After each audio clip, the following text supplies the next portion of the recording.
हम सभी देख रहे हैं कि विगत कई दिनों से भारतीय जनता पार्टी और उनके सहयोगी दलों के नेताओं के द्वारा लगातार प्रतिपक्ष के नेता और सांसद कांग्रेस पार्टी के पूर्व राष्ट्रीय अध्यक्ष राहुल गांधी के विषय में जो अमर्यादित भाषा का प्रयोग किया जा रहा है और इस भाषा को प्रधानमंत्री की मौन स्वीकृति हम लोगों को यह सोचने के लिए विवश कर रही है कि क्या यही लोकतंत्र है भारत का, जिस लोकतंत्र का ढिढोरा हम विश्व में पीटते हैं।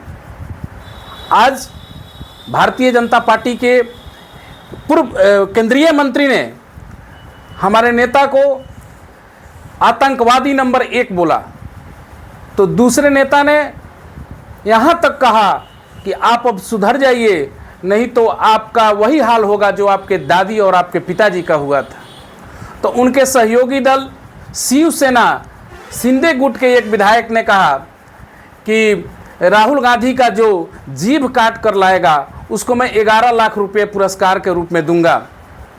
तो वही भारतीय जनता पार्टी का एक और जो उत्तर प्रदेश के मंत्री हैं उन्होंने कहा कि यह आतंकवादी नंबर 1 है।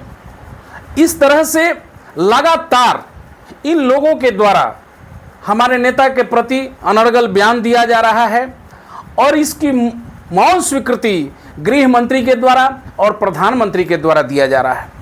लेकिन हम कहना चाहेंगे कि ये लोग भूल गए हैं कि राहुल गांधी उस परिवार से आते हैं जिस परिवार में इस देश की एकता और अखंडता के लिए शहादत दिया है, और उस व्यक्ति को ये लोग डराना चाहते हैं जो खुद कहता है कि डरो मत और डराओ मत।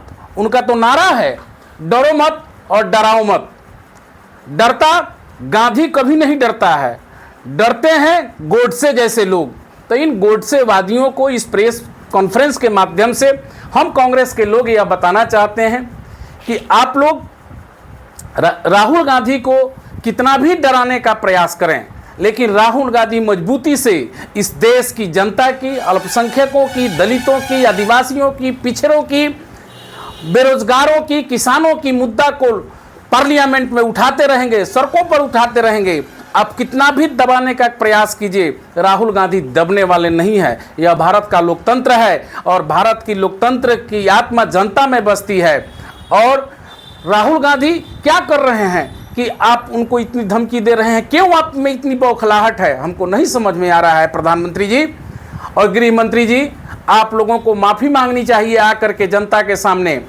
और मैं इस प्रेस कॉन्फ्रेंस के माध्यम से प्रधानमंत्री से कहूँगा कि वक्त अभी भी है, आप अपने सदस्यों को, अपने नेताओं पर अंकुश लगाइए, क्योंकि इससे राहुल गांधी की छवि पर कुछ प्रभाव नहीं पड़ने वाला है, लेकिन जो देश की छवि अंतर्राष्ट्रीय खराब हो रही है, जो एक छवि बनी हुई थी कि यह देश राष्ट्रपिता महात्मा गांधी का है, यह सत्य और अहिंसा पर चलने वाला मुल्क है, उस मुल्क की छवि खराब हो रही है।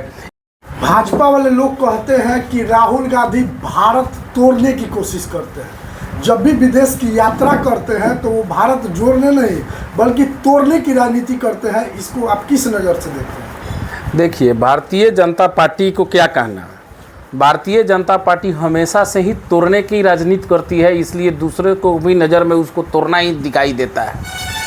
भाजपा वाले लोग आरोप लगाते हैं कि विकास पहले भारत में हुआ नहीं, भारत को लूटा गया, लेकिन अब जब नरेंद्र मोदी जी विकास के रास्ते पर चले हैं तो उसको जो है ख़त्म करने का काम कांग्रेस पार्टी के द्वारा किया जा रहा है। देखिए, विकास भारत में जो भी हुआ है वह स्पष्ट दिखता है, यह किसी के बताने की बात नहीं है। पंडित नेहरू की दूरदृष्टिता के कारण आज भारत अंतरिक्ष से लेकर के आसमान तक जो प्रगति किया है वह सब लोगों को दिख रहा है। विकास यह नहीं होता कि आपस में भाई भाई को लड़ा दिया जाए, विकास यह नहीं होता कि मंदिर मस्जिद के लिए लोगों को एक दूसरे का खून का प्यासा बना दिया जाए। विकास यह होता है कि भारत में जन्मे हुए प्रत्येक नागरिक को उसको भोजन, वस्त्र, आवास और उसकी सही शिक्षा, चिकित्सा, उनका सही रोजगार, किसानों को उचित मूल्य पर MSP, यह सब चीज़ भारत के विकास के प्रतीक होते हैं। देखिए, 2014 से जब से प्रधानमंत्री हुए हैं हमारे श्री नरेंद्र मोदी जी, एक डर का माहौल बन गया है। और इस डर के माहौल में सब लोग जी रहे हैं, स्वयं प्रधानमंत्री जी रहे हैं डर के माहौल में कि कब हमारी प्रधानमंत्री की कुर्सी हट जाए। उनको डर लग रहा है। पत्रकार डर रहे हैं कि अगर हम सरकार से अलग कोई न्यूज़ निकाल देते हैं तो हमारी नौकरी चली जाएगी। उनका मंत्री डर रहा है कि कब हमको हटाया जाएगा। जो विपक्ष के हैं उनको डर रहा है कि कब ईडी सीडी लगा दी जाएगी। यह जो डर का माहौल है, राहुल जी को रोकने के लिए सबसे पहले उन्होंने उनको पप्पू सिद्ध करने का प्रयास किया कि उनको पप्पू सिद्ध कर दी जाए, लेकिन उनके लाख प्रयास करने के बावजूद भी पप्पू वो नहीं सिद्ध हो सके। तो फिर उन्होंने दूसरा हथकंडा अपनाया, ईडी सीबीआई का। ईडी सीबीआई लगाकर उनको जहाँ तक फंसाने का प्रयास किए, लेकिन कोई चारा इनको नहीं चला।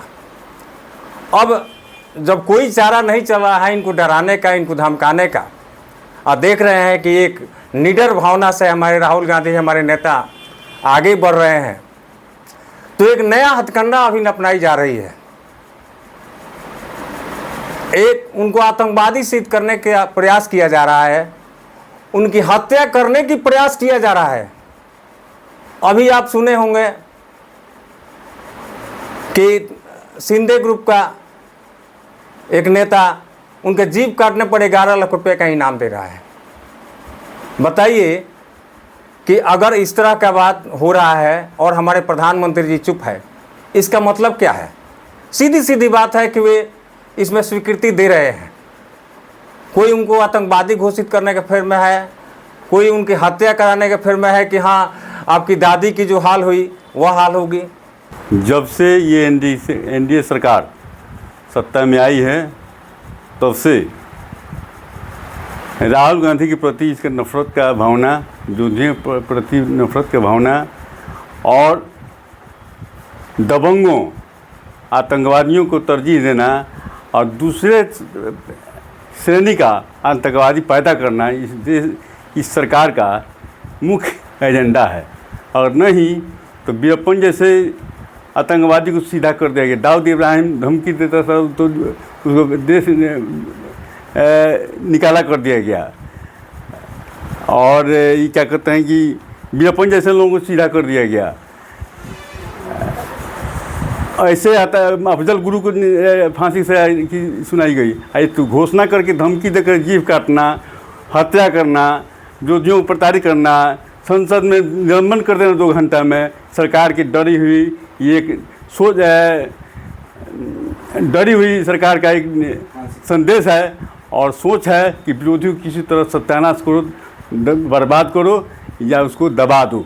ये स्वतंत्र भारत के लिए, आज़ाद भारत के लिए कभी शोभनीय नहीं है, संविधान के सरासर उल्लंघन है।